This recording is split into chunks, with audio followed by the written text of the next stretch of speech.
Hello, everyone. Welcome back to the Challenge All Stars 4 Wrap Up podcast for episode 7. I am Brian Cohen. With me, as always, is my co-host Ali Lasher. Ali, how are you? I'm doing well. I think I'm higher, on this episode than maybe the Facebook group, but I'm excited to be here. How are you? I'm doing good. I actually don't know how the Facebook is taking it because I didn't watch this until just pretty recently. So I was like, I didn't want to pull you and read the spoiler thread and get spoiled. So I make sure don't click the comments. I know I want to see the comments. So I don't know what the takes are, but I'm high on this episode as well. Wow, it's giving Katie and Lala. Some conversations are private, Brian. You don't need to expose me. Yeah, but I'm a danger to myself. I'm a hazard to myself. Quote Pink. When I post the discussion thread. Can we talk about Adam? I just want to. Sure. I posted this in the discussion thread. This isn't to hate on Adam, just in general. Like some of the old vet guys are taking a little while for me to get used to, but I did like the energy Adam was bringing when he saw his photo being taken down. Like, do you think he's more upset about losing his star or about not having his photo up? It's a good question. I mean, probably the photo, I guess, right? I don't know. He likes it on Relatable. display. Yeah, I mean, it's nice and big, nice and this.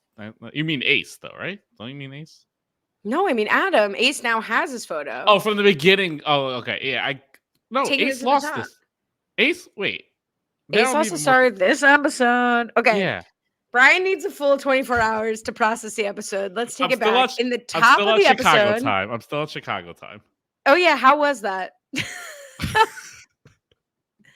I was just with the great Ariel who was in Chicago. So I meant to ask you, but I did hear it from other people. But for the listeners that you maybe met or don't know what was going on, how was Chicago? It was great. I didn't do It was enough great. chat at the top. I'm so sorry. I threw No, it I off. love it. Jump right in. Jump right in. We're past the halfway mark, as everyone has made emphatically clear like 7 times this episode. Chicago was a lot of fun. Everyone is so nice in this community. It's the best. Everyone that came up to me was so nice. Well, okay. Everyone that came up to me that I spoke to was very nice. It was great. It's very funny. I had plenty of people ask, "Where's Allie?" I also had a lot of people ask, "Where's Emily?" So it's nice that I'm like third fiddle in this like group. So that's nice. But everyone was great. Normally that would be me asking where Emily is. So I'm glad people were there. So, I had one less person since you weren't there, but don't worry, many other people also said, "Oh, where's Emily?" And she's not there. That's great. Love Chicago. A lot Mhm. of good energy. It's exciting. So to take you back, Brian, to this episode. Yes, So please. at the end of last episode, Ace gained a star that was given to him by Steve. Yes. Yes. So now Adam's coming in and he looks and he's like, I miss my face on the wall, which again, like I'm trying to relate to Adam, despite the fact that he's a nice person. I can't relate to him. But I can relate to missing a giant picture of my face in the house at all times. Yeah, they really are very big, and it's like right when you walk in, it's like right there. I think we talked about this even in the beginning of like why it might create the extra level of a Stargate just to have your face on display, kind of like Rob and Sandra with the Island of the Idols. So, as we get closer, obviously you want the star, but not having your face on display is probably good. It would burn me for sure. But then Adam and Ryan have a conversation. Obviously, like it's just like opposite sides. Like I love Ryan. I have always loved Ryan. I don't dislike Adam, but just like I love Ryan, Mm-hmm. and I didn't know the background on the place he was at, so it was just like amazing. Much like Leroy sharing his journey in fatherhood, it's amazing to hear Ryan talk about his 8-month sobriety journey.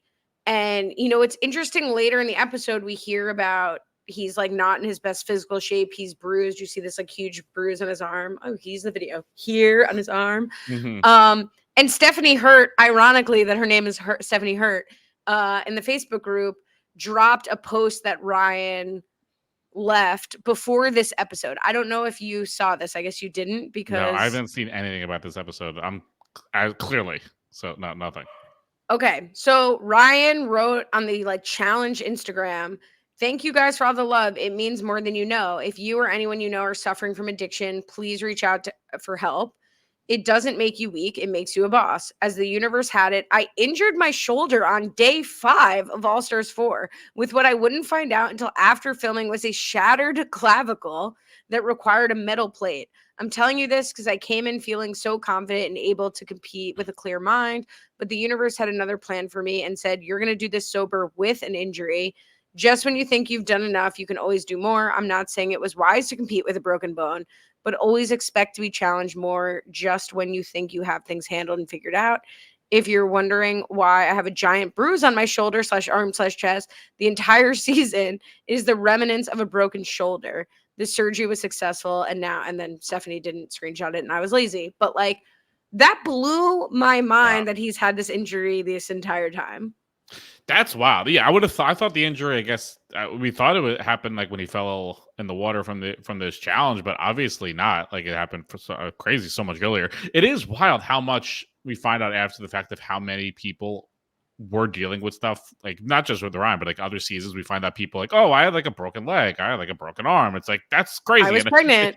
yeah, that too. Like I mean, maybe the pregnant stuff I can see why they don't like highlight it, but if that like some of the other stuff, it would give these people so much more credit, like what they're overcoming and what they're like dealing with and powering through. Like show them like battling through injuries. I don't know why they hide that. I guess for maybe he didn't know he had that like as severe, but it's wild how often we find out after the fact of how many people had like pretty serious injuries that they picked up along the way through a season. I really don't know like how, maybe when Mike Bloom interviews Ryan, please, I'm sure he'll ask about this. He's a professional, but like I understand that the clavicle is like the most painful injury you could possibly have. So I don't understand how he was able to compete like at all in any of these challenges we've already seen. Mm-hmm. And like, more power to him. Just all the love given to Ryan. Yeah. Um And it kind of makes sense when he says like, I don't want to go in because I'm not ready yet. And like for other people, it's like, oh, he just wants to maximize his airtime, yada yada yada. I'm sure in his mind, he's like, I want to give my body time to heal. And again, like include that in the story. I don't know why they wouldn't. Like, I'm sure he's also saying that in the confessionals. Like, I'm not feeling great. I'm sore. I'm beat up. I want to give myself the best chance and be as healed as possible. Include that in the confessionals. They'll be like, oh yeah, Ryan, that's very smart, Ryan. Like, try to wait as long as you possibly can, and take your shot when you can. I don't know why they kind of hide that stuff. And especially if you're nursing an injury, like maybe you want a shot to like be in the winner's position where you throw yourself in, like if it's throwing a star with your uninjured shoulder or whatever, as a more appealing challenge than just like going in against a beast like Adam or Brad, just and rolling the dice. Totally. Can I get this episode to not to spoil the Brian color report, but I feel like it's not going to be that relevant on trivia day here, though they did do the colors. Can I get the bar? The bar. And not me normally asking for the bar. In this context, the bar. Is it the Brian Ace report or the Brian It is Adam? the Brian Ace report. I would like an update on where things stand between you and Ace watching this episode. Between me and Ace. Do we have beef? Do I have beef with Ace? No, it's the Brian Ace report. It's you just here asking your opinion. So I actually did like almost a 180 on Ace during this episode. At first, it was like very much like, is this dude gonna like wake up? He's just like so, he's sleeping all the time. He doesn't even know the colors of the couches he's sleeping on. Like, what is he even doing? If only he did the Brian colored report on the couch, right? He would know it. But then it's like, and of course now my mom's trying to call me to talk to the driver. I should have told her I was doing the podcast. But what was I saying? Oh, the BAR. Patcherin. Yes. By the end of it, his like deadpan of like, oh, I was trying to help Brad. Like, I believe him so much, but it's so amazing how bad that went that it's like my favorite moment of the season. And it's like my favorite thing that Ace has ever done. And it's like one of my favorite things that's happened on the show in a while. Like, I'm going to reference this, like referencing Jenna's cousin with the bakery. I'm going to be like, do you remember that time Ace told a coach-like story just to get Brad into go elimination, and Brad hated it so much? Like, that was wild, and I love that Ace did that. So that's where I am in the bar. So it was so interesting because, like, in before the daily, we get this weird scene where like I was as confused as Brad was when Ace was like throwing these like compliments at him, where he's just like, I've always believed in you. And I've always been so proud of everything you've done. And Brad's like, I haven't seen you in years. Like, what are you talking about? Like, it's Brandon Takara, but it's like we weren't even friends before that. Like, Right. it was a very confusing, like laying it on thick for Ace. But then Ace on the side is like, everyone underestimates me. Like, I'm gonna win, and like this is kind of my strategy. So I was like, oh, okay. Like Ace maybe has something cooking here, where he's just sucking up to everyone, and then gonna like sneak in at some point. But yeah, the Ace story. At first, I thought Ace was like must be up for elimination, and then I was like, oh, okay. Well, it's a hail mary of him trying to get Brad and Adam into elimination. Like, let's all have fun about it. And I was like, oh no, like Ace just like thinks this is something to do. Like this is what he's decided to wake up and do. Is a very confusing time. And then to jump ahead, Ace ends up voting, being the deciding vote for Brad to go in, and then still like cuts to camera and is like, but I'll always respect everything he's ever done. So basically, if Ace respects you, end your lines with him. He's a character. He's an interesting dude. He's like a fun person to have in the mix of any show because you don't know what he's gonna do. He's very different. He's like a very different archetype than I feel like we're used to on these type of shows.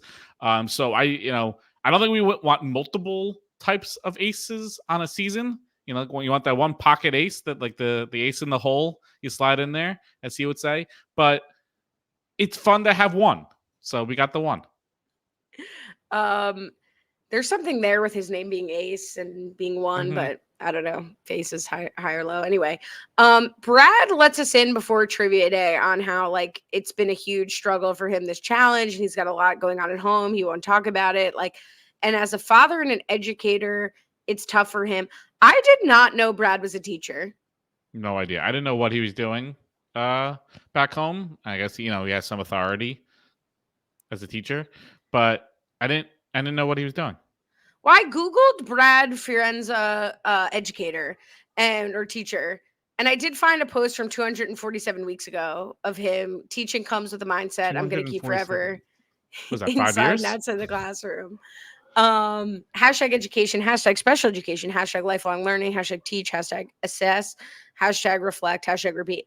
But yeah, he did a great interview with the great Mike Bloom, friend of the podcast, on Parade, and it's worth checking out. But when he talks about he's got a lot going on at home, apparently Brad had like just gotten out of a very serious relationship, like a 3.5 year relationship, like 2 weeks before the show, and was having a lot of sleep issues. Wow. I don't blame him for maybe not talking about it on the show, but like it does kind of contextualize his struggle bus journey. Yeah, it is weird because like Brad, like by his own accord and everyone else's, he didn't do very well, but I don't think he did like overly horrific. Like he wasn't like he had like a couple of bad challenges. Like like the bobsled one was tough, but he also like went first, and that was like no one really knew what to do, so that was kind of bad. And then he screwed up the musical chairs, but he wasn't like catastrophically bad. I guess from like the the Colby coming back to Heroes Villain Superman status, and he's getting body slammed by Coach status. Like sure, he was not his old self, but I don't know. I didn't get like the vibe that he was so bad to the point that TJ is making fun of him. Like it felt a little disconnected. Our perception of Brad compared to what was happening on the show.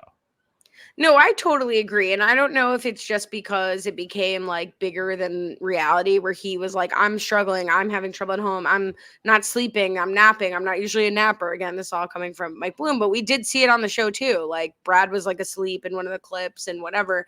And Brad was constantly talking about like how he was underperforming. Laurel in the musical chairs is like, Brad's got to figure out what's going on so that he focuses more. So yeah, I don't know if it was like more the discussion around it or like how he really was performing. But even in this episode, Kara's trying to snap him out of it. And it's like, look at Leroy. He's having a shitty season too.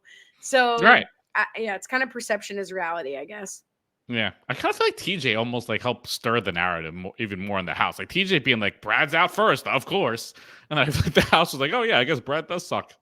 You should point No, out that. I agree. I feel like we talked about that until TJ was like Streganoning and was like telling us, laughing at Brad. It did kind of like stand out as like jarring that TJ was like, of course Brad sucks at this. We are like, I don't know if it was an of course, but speaking of things Brad sucks at. We got trivia. Face the facts.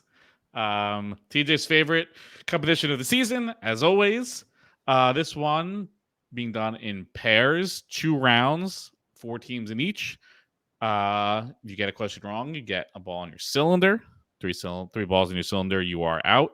Bottom 2 go to the losers. They're the losers. Top 2 from each heat compete for the winners. Winner of the winners is the winner. Other winners are the voters. That was beautifully explained for what is quite complex for a trivia challenge. Thank you. Not much BCR, because like you said, it was just teams and stuff, so not much BCR there. When you watch a challenge, I guess I should have been asking you this before once in the last 10 years, but I'm asking now, always reinventing. When you watch a challenge and you see like the way the teams pair up and you see the challenge, do you like place a chip? Like, do you think like, oh, X teams got the edge here? Or do you just, let it wash over you? It's a good question. I would say if this was a season where teams or pairs were consistent and this was like a rivals or an X's and you can go into a competition knowing who the pairs are, I'd be like, oh, this is good. This is well suited for so-and-so. But when they're like mixing things up every time, I'm more focused on who is with who, not who's going to win. And I kind of, by the time we get to the winners round, like, oh, now I can kind of like figure it out. But I play catch up. I wait for the confessionals. They'll be like, oh, Brad and Flora are together. Oh, Ace and Cara are together. And like by then, Brad's already out. So it's tough. See, that's fascinating because I think I place a chip sooner in the random pairings where it's like, oh, these 2 are together. Like, I'll just speak for the challenge. When I heard Ryan and Laurel were together, I was like, oh, my chip's here. Like, I think net, they're most likely to win this challenge. Right. Versus if I heard it was trivia and it was like an ongoing paired challenge, I probably wouldn't have like thought of that as immediately. But so I put my chip on Ryan and Laurel. Obviously, that backfired. Although again, I agree with Ryan that pairing up with Laurel is like pairing up with the man of my dreams. Did you have any like intrigue in the pairs? No, I mean, I guess it's always interesting, just like what Cam and Leroy do. So obviously, this one they decided to split up. I think which makes sense because I think for the last couple times that it was a double elimination, they didn't say what was happening. I think here they said before the daily it's just a men's elimination. So I think it would make sense to split up Cam and Leroy just because they might have like some conflicting things about maybe what they would want. Like I guess they would both want to win no matter what. But I don't know. I guess it's just better just to split up. But Ace and Cara back together. Cara got her brains back with her. Noted that. Felt bad for Brad and Flora again because like trivia of all the dailies is, I would say, like the most like anyone can win it. You would think for the most part, and it felt bad for both of them, and no one really wanted to be with them. Yeah, Brad, I think, said this also in the interview, not to spoil the whole interview, that like he said something kind of walking in, like, oh, you don't want to be with me. And then like nobody did want to be with him. And he was like, oh, maybe. I don't know how much that would have mattered. But yeah, with Cam and Leroy, like I think I still maintain that like unless there's something that really heavily favors one of or both of their skill sets, they should be splitting up because I think they're probably replacement. I still don't know what replacement level means, but like they're like Leroy's probably bottom third of trivia. Cam's probably middle of trivia. So like you might as well roll the dice and try to cover your bases. Again, where there's more than like one safe spot. I agree. I clocked the same thing. I was like, all right, well, Kara's going to be with Ace because that's her brains as opposed to her big brawn, Jay. But my biggest complaint, and I know you've been cooling on trivia recently. That's not a super hot take, but like for you. But I really hated it in heats. Like I really hated that it didn't factor in how many questions you survived. That like your luck, and this happens all the time. But like, there's just no reason. The apparatus is not cool enough to warrant putting them in heats when they could all be up there at the same time for me. And I think this season, I think other times they've done this type of format and it hasn't worked as well. But I think this season would have done very well for if you get it right, you could put a ball in to kind of like make people make moves and see where people stand. Just because there is so much fluidity this season and there's not like a clear, like this person's on the outs or like this person, some people might want the balls to come to them so they can go into elimination. I just think that would have been interesting to see how it would have played out. So I wish they would have done that rather than just like if you're right or wrong, and that's really all that there was to it. I agree, and I think there's also like a little bit like Veronica in the winners round kind of talks about like, I want to help Leroy, but I'd probably be more useful to myself in the winners bracket. Like, Yep. Does Veronica still have a star? Yes. She Yes. just wanted to vote though. So like, right. But so like she has a star, but she doesn't feel as at risk. It's a men's day or just generally. So like, yeah, it would be interesting to see if she would be like kind of crafting that from the beginning. It's like a version of the gameplay that hasn't like really like hit or taken hold yet beyond someone like Akara. So I agree. I just didn't think it really paid off. And then also a lot, again, things I'm shocked they showed, like in Laurel and the musical chairs complaint, where she was like, oh, like the 30-second penalty wasn't really worth it. I'm glad we got out. I'm shocked they saw everybody reacting to like Mission versus Reykjavik. Like there were a lot of unbalanced questions, which fair enough, it's luck of the draw. But I feel like they did show like the cast moaning and groaning about it, which they usually don't.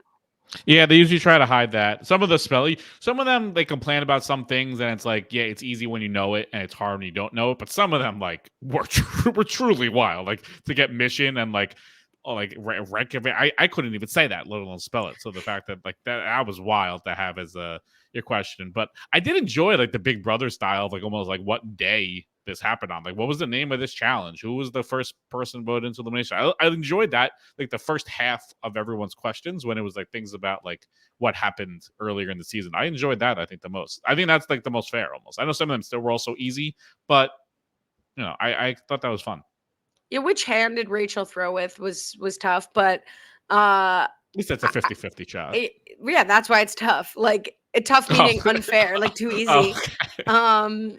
But no, yeah, I mean, I can see liking it. I had like a negative first reaction to it. I would have rather that be towards the end, like on Big Brother, or all of the questions. It just felt a little like random and too recent, like to be asking about these things, like they'd be difficult.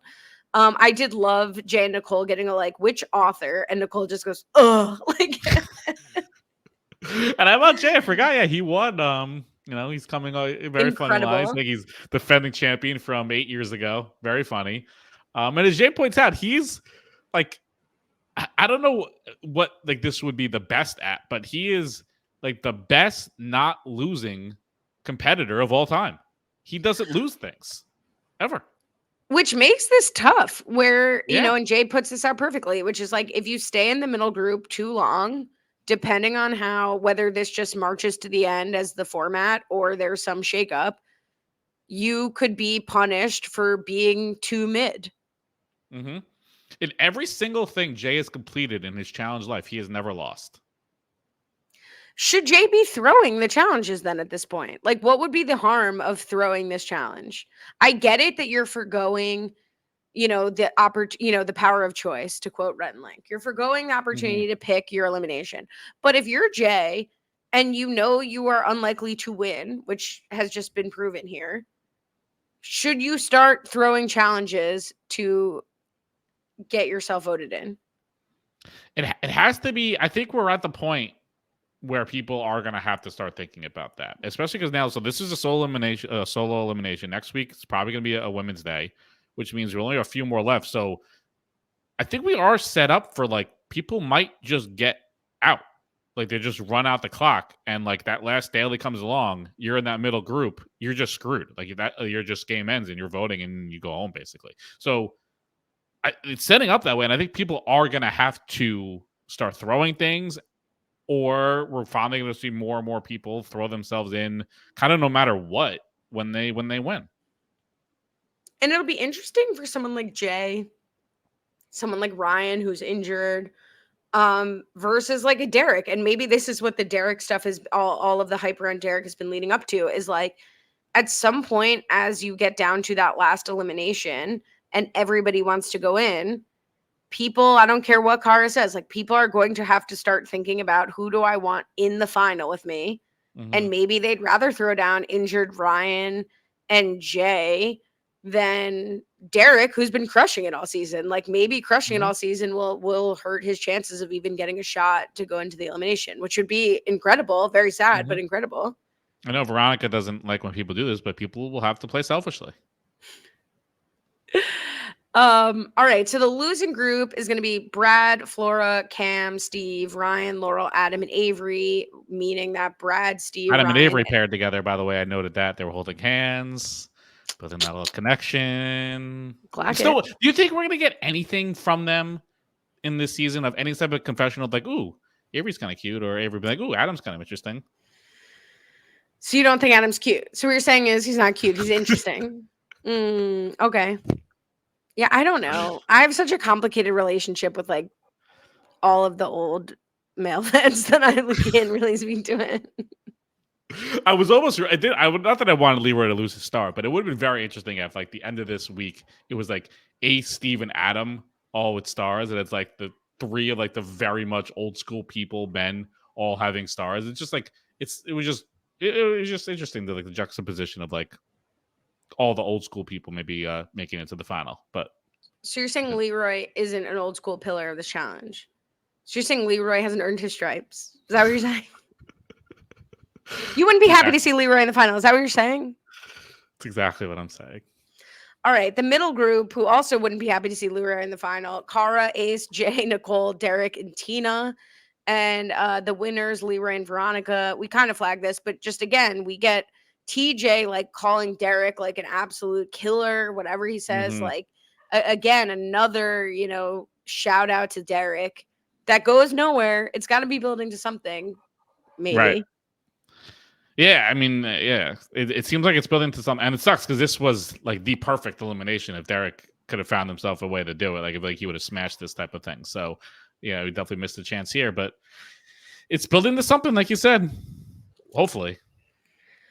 Let's talk about the pizza dinner, because I do want to say that the pizza looks rougher than Survivor pizza, but I did enjoy the comically full glass of wine that was in frame when Laurel was pouring. It was like the largest full glass of wine, just in time for Ryan to toast to them supporting his sobriety. I was like, something is off in this scene. Put that glass in the trader's house and make them drink out of that to kill someone. Bring that there. I was like, was I here? Did I pour this glass? Confused. The lash pour. But I did love Leroy's Jeb Bush style please clap. I don't know if that still holds up, but he was like, I've won, please clap, and then also shout out to Veronica. Very funny. Very funny that was. And then obviously a nice toast for himself by Ryan. You can toast yourself. Love to see it. We found it weird. Maybe weird is not the right word. Odd, I guess, that Laurel is the one that gets the confessional, being like, oh, as a house, we're so supportive of Ryan. I would have thought it would have been someone that we've known to be much closer to him. I feel like Laurel and Ryan don't really have much of a connection really at all. I just found that it was a little like taken aback, like, oh, Laurel's getting this moment. Yeah, it did feel a little out of nowhere, even in general, because I don't sure. Do I think the reality is that Ryan is very popular in the house and very well liked generally. And obviously everyone in the house supports his sobriety and is like touched by that. Like, yes. Do I think that was probably or could have been a producer kind of being like, and Ryan and his sobriety? And she's like, yes, of course. Like, we want him to stay because he's doing well because of it. It did feel a little like disjointed. I don't think like Ryan's sobriety is the reason that they're keeping him in the house out of this elimination, especially because I think Derek did a lot to like curry that favor. So I agree. It felt a little out of place. And I think that was probably a little bit of a nudge. Yeah. Or at least that's how it read to me. It was just extra. Like, Laurel's like, and I'm going to do everything in my power to make sure Ryan stays here. And there's no cut to Laurel like campaigning or doing anything specific. It was just odd. I don't know. But, Laurel's allies like Nicole, and by way of Nicole, Jay, vote for Ryan. So right. So, but yeah, we all love Ryan. How do you not love Ryan? So we talked about Ace's story. I will say, while it was weird, again, because when I was watching it, I was like, oh, well, Ace is in the bottom, so this makes sense. Then when I remembered he wasn't in the bottom, I was like, oh, then this was a little bit extra and weird. That said, and I don't blame Brad for being upset about it. And he was only mildly upset. It wasn't like some huge eruption. From a strategic social game standpoint, Brad should have absolutely been like, but Sir Brad was relieved and Sir Adam got to go against either of the other two knights. Like he just shouldn't have like gotten all Brad about it. It wasn't Yeah. that big of a deal, and Ace has really no power. Yeah. I mean, Brad's gonna Brad, so that's not surprising. But I think it's more goes to the mindset that Brad's in. I think Ace kind of had the right read on what Brad normally would be of like, I'm gonna go win, I'm gonna go do this, I can beat anyone. But Brad's been in his feels a little bit. Like I think that's clearly going into the dailies, talking a bit bad about himself. He stinks again in that daily, so I'm sure that's not helping. So I think Ace normally would have been right of like Superman Brad is ready to go in and he can take on anyone and earn his star, and I'm gonna vouch for him and everyone's gonna be great. But I do think Ace, and I don't know how he could have done it, but like if this was Kara, her main thing would have been like, how do I position myself to keep my star here? And for Ace, Leroy's star was protected since he won. Steve has no voting power because he's going into elimination.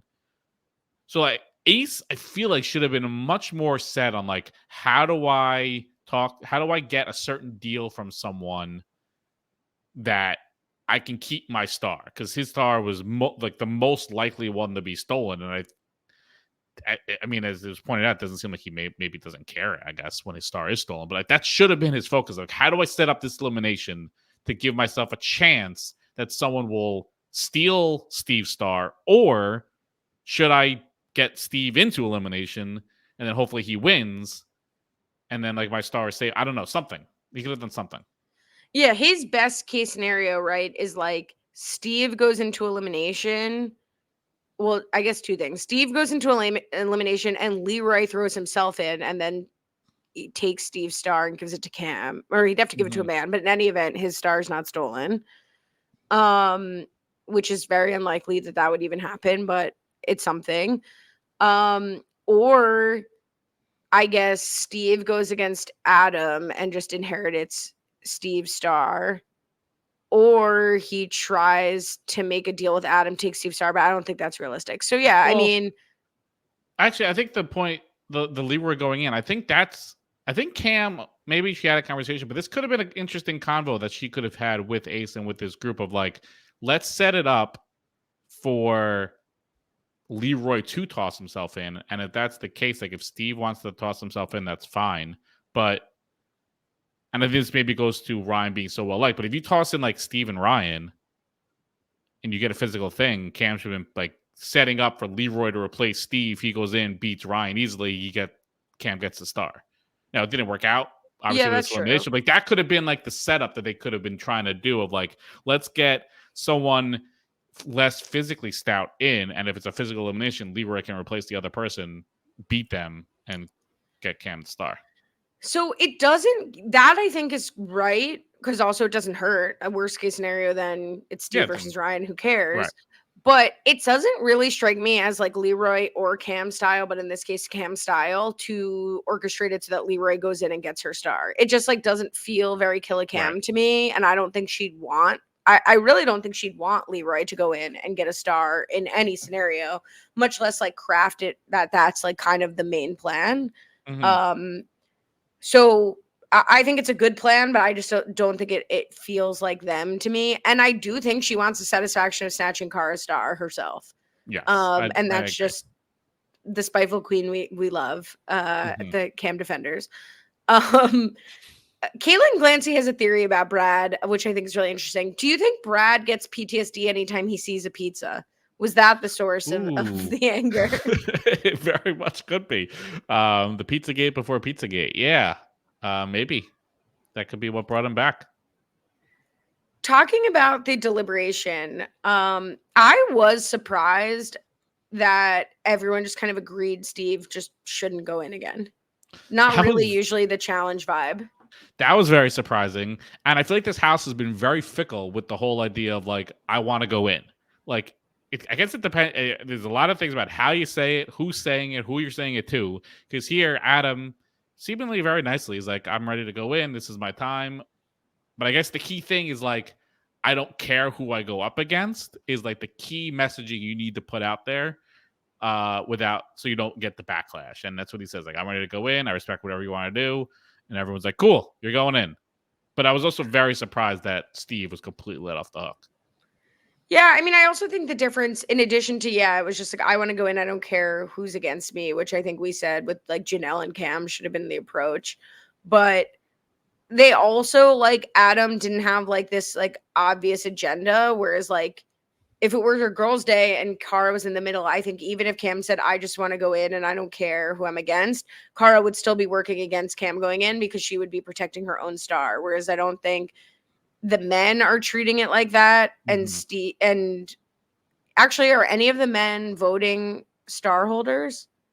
So not even. No one's even thinking about like so that. You don't really have that like protection anyway. So yeah, like, so Adam gets unanimous 6 votes. But there was like more intrigue than I thought between Ryan and Brad, who would go in against Adam. Yeah, I was surprised to see Ryan really get any votes. I kind of thought it was just going to be Brad going in, and like maybe there would be one stray vote just to throw it aside. But I was surprised that it got to like basically a 50-50 call with Ace being the determining factor, and based off what he says, it comes down to who's been giving him snacks more. So that's kind of what had happened.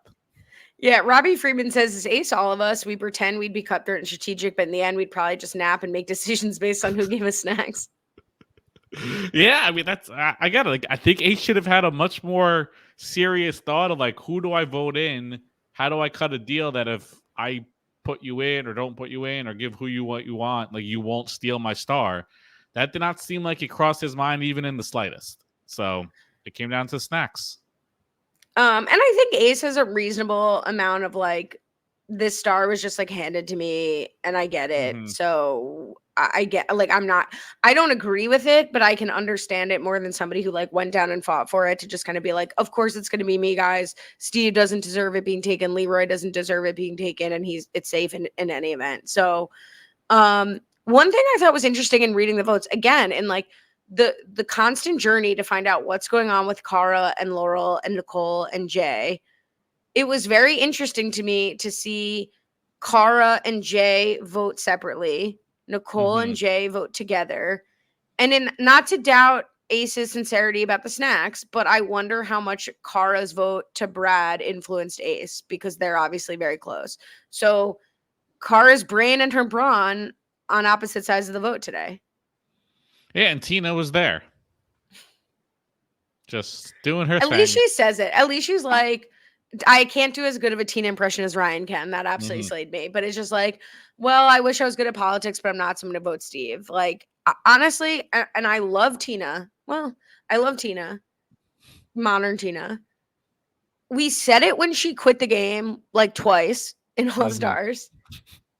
If she's going to show up and quit or refuse to play, which I consider openly burning your vote, talking about how you just don't have the acumen to be strategic, or you don't have the heart to be strategic, or whatever, don't play. Don't come. Like, Veronica and Rachel are trying to play the game and make inroads. Look at what Veronica did last week. We don't really understand it, but she did something. I really just like don't have time for Tina anymore on the show if this is what's going to happen. And you don't need to be good at it. Like, you don't need to be the one manipulating people, but at least have some semblance of why you're voting for someone. And they'll just be like, I don't know what's going on. I don't know what I'm doing. So I'm just going to like throw a vote weirdly. Like, just at least be like, I'm going to vote for Ryan because he gives me snacks. So like literally anything that's like showing you're making a decision from your own brain would be better than I'm just going to throw a vote to Steve just because I don't want to like even be involved. And then even if you're going to do that, be like, I don't want to risk backlash from someone, so I'm just going to burn my vote. Like, at least that is something. This is literally like, I don't want to play, so I'm going to do something that doesn't affect anyone. I agree. Like, that's what I was going to say, is like, I would still hate it, but if she were like, I've made promises to both of them, I can't say either of their names, so I'm going to say whatever. Boo. But at least you're participating. Like, I don't think she earned any goodwill from Brian.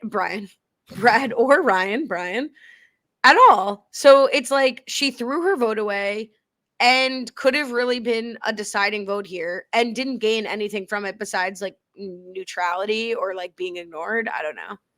Yeah. Yeah, I don't think Ryan's back in the house being like, oh, thank God for Tina. She really stumped for me back there to keep me out of elimination. Like, I don't think that's coming across. Certainly not, because you know what? Something for him would have been voting cleanly for Brad.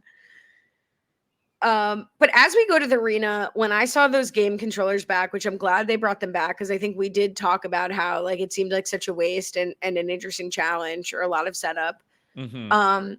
But immediately I was like, I swear to God, if Leroy throws himself in, I swear to God, if Leroy, like everybody, like know thyself. No one knows themselves better than Leroy. All of us in unison were like, do not go into this challenge. Yes, and it was very funny being hell no and getting a huge roar of laughter. TJ almost fell on the ground, belly laughing. No way. Like, no way. I was like, yeah. No, but I mean, obviously the right call. There was no reason, even if this was literally like Hall Brawl or something like that, there's no reason to go in against Brad and Adam, two pretty big guys in of themselves. So there was no chance. And Leroy was like, didn't even pretend to be dressed for elimination. So I think it could have been literally who could spell the name Leroy fastest. And I don't think he would have tossed himself in. So there was no way he was going in. Now, don't forget the butter. Like, we did a transition with Nicole on the outfits, so don't let the outfits fool you. But yeah, true. No, there was no world. And again, I was putting my chip on Adam immediately when I found out this was going to be like a memory and patience challenge. No disrespect to Brad, but like the only person I would bet on Leroy against is Brad in this type of keep calm and carry on challenge. When Nicole is questioning your puzzle acumen in elimination, you got to do some rethinking of like your strategy and stuff, because it did not make sense why Brad kept pressing the enter button. Did he think that's like you lock in and pause and then you come back and do more? And he said at the end, like, I kept screwing up, but it was very bizarre what he was doing. Yeah, I did for one, like, I liked this challenge, but I did like, part of why I liked it was that the audience could not see the code and help them. But yeah, I assume Brad kept hitting enter because he like perceived it as a clear, as opposed to, maybe that was the rule, that if you wanted to reset, you had to hit enter to then start again with the space or whatever it was. It did seem, while it's tough to measure, it did seem like Adam absolutely destroyed Brad, and tough catch for Brad here to have like a focus puzzle challenge when he's not in a great headspace and not sleeping. Shut up. He's like been like on and off barking for like this entire time. And like, I'm afraid I'm gonna go downstairs and there's gonna be like a dead body in our living room because I don't know what he keeps barking at. Sonny, please, dude, there's no one outside. Oh my God. You don't know that. Stop gaslighting your dog. Maybe I know that. I very much know that there's no one there. Even Brad's like confessional of like, it's really hard to like remember like these two colors and these four arrows. I can't remember like four in a row. It's like left, right, down, center, green and red. Like you can't, like, it's not that many like some of the puzzles are like super in depth. This one didn't seem to be like you can remember four at a time, I feel like. It would be such an incredible AI songwriting flex if you just put in the like space, red arrow, green arrow down, like all you put in was the code, and then they're like singing about it. That's on AI 2.0. Yeah, perfect. But yeah, poor Brad. I mean, it seems like he's ready to go. I was a little annoyed when Jay was like, "Oh, Brad didn't want it enough." I don't really think that's ever Brad's problem. I think you can you could be distracted. You could be suffering. You could be not in a great headspace. I don't think anyone should ever accuse Brad of like not wanting it. I think he took it tough. I don't think he felt relieved to leave. No, definitely not. Yeah, the idea of like someone wanting it more always is like bizarre to me. It's like, yeah, the person who wants it more usually is the person who wins, because that just comes across. Like if you lose it's easy to say he didn't want it enough. I don't know. He wanted it. He was just not mentally there. I think you could make a point of like, well, Brad was like mentally checked out, or he was mentally down on himself, and that played a part.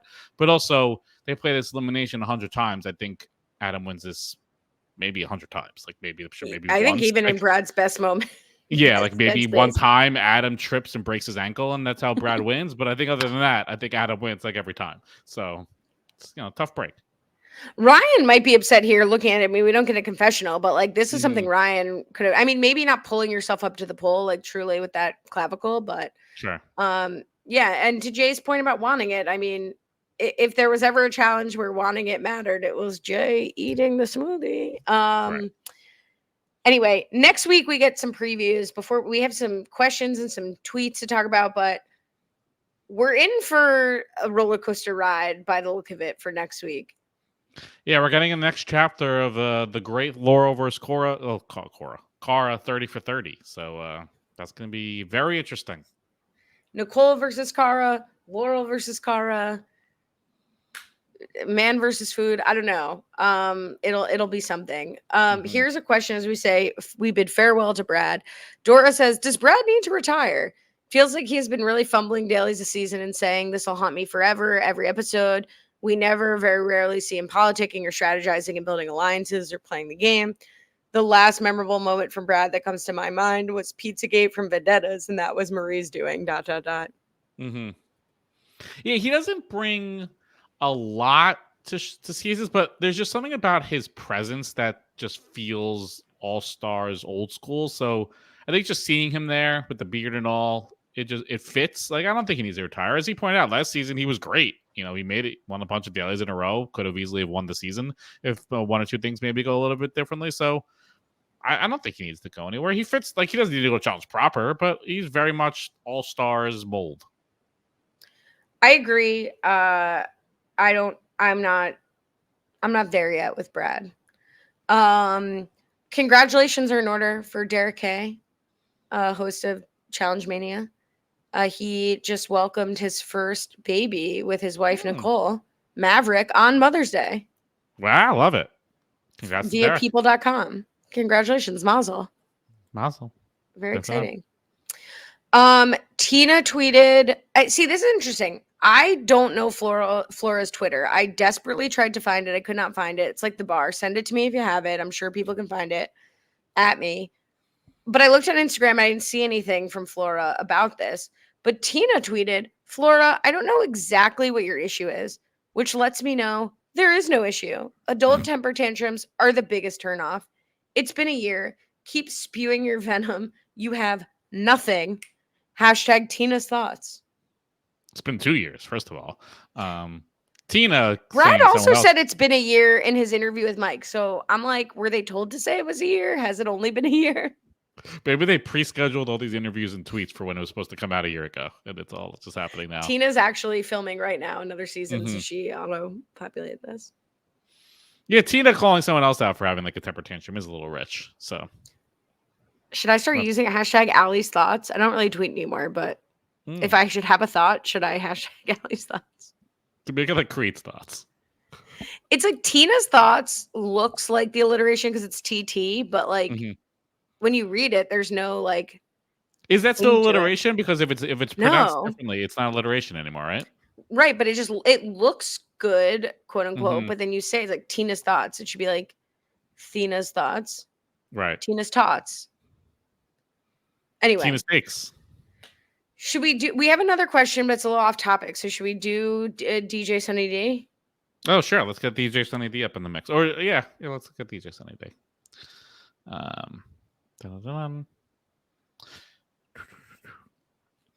Nope, wrong one.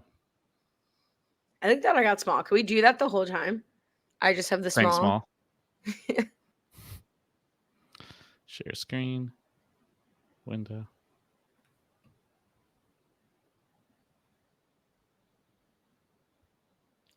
I think we have to. Can you see? Riff a little or something.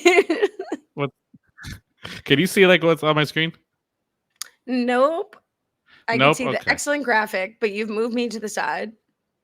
Oh, at the stage. Nobody puts Ali on the side. Oh, now I can see your screen. Okay. It's meta. Have I to make could see sure. myself in your screen, Mhm. in my screen. All right, here we go. It's very small.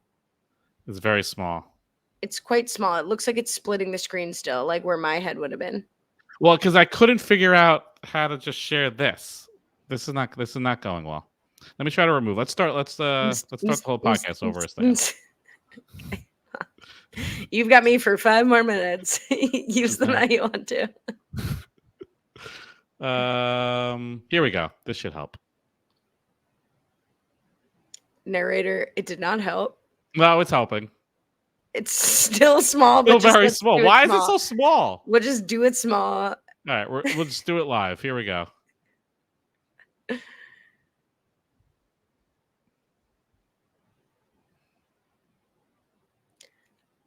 I am not here. I don't have audio in my ear. No, there's no forget. All right, you know what?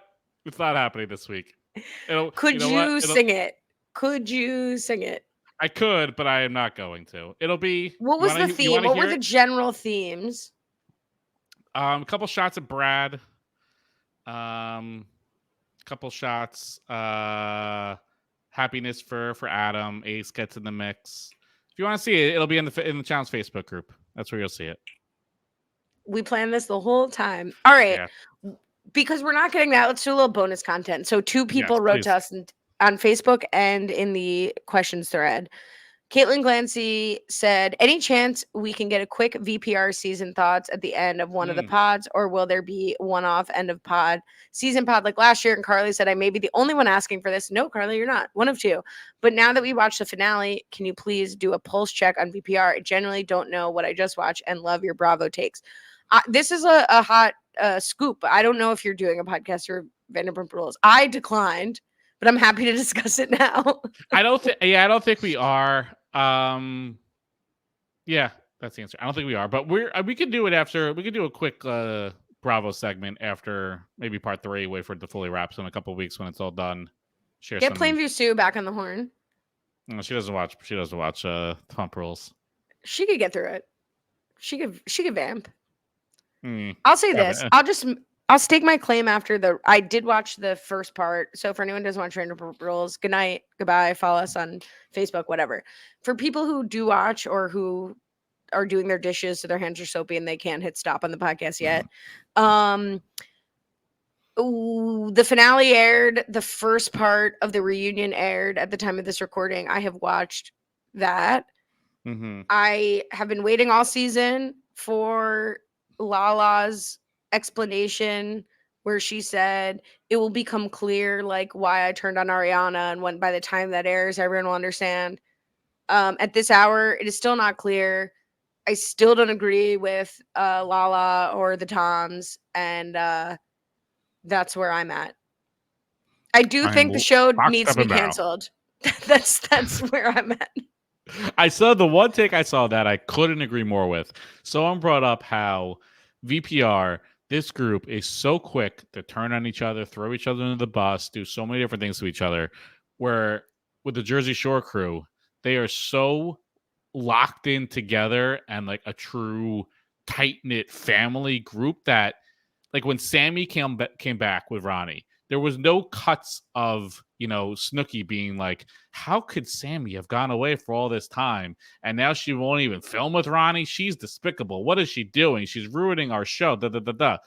And then on the other side, you got Lala and Sheena being like, this girl's Beyonce because 3 months after this guy ruined her life that she won't hang out with her and him in a bar. It's trash. They all stink. I always have to remind myself, it's like the VPR people, every single one of them basically is a complete load of trash. And there's like different degrees of trashiness as they go through their lives, but they all suck.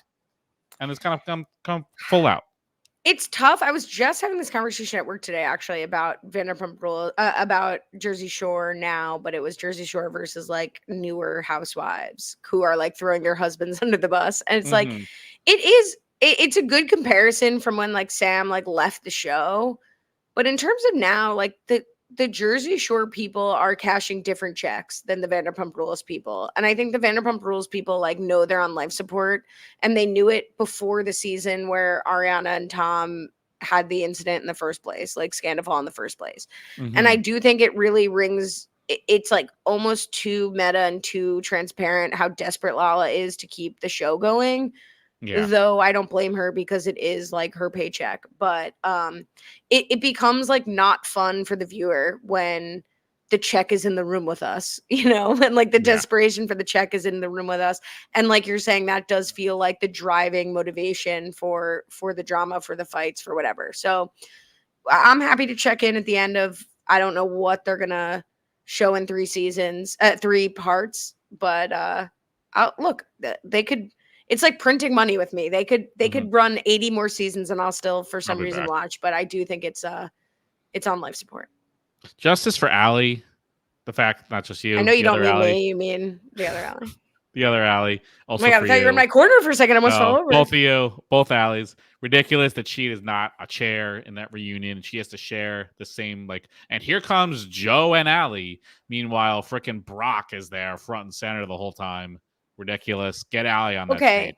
But is it because what has Allie done? Like, I like Allie, and I think she's done a lot to discover the initial scandal of it all at the Abbey, and she's like been like very cleverly in between the two sides and stirring enough shit, not in a James way, but in a like, oh, that's weird because she said you're annoying. Like, she does it with a smile and she does a good job of it.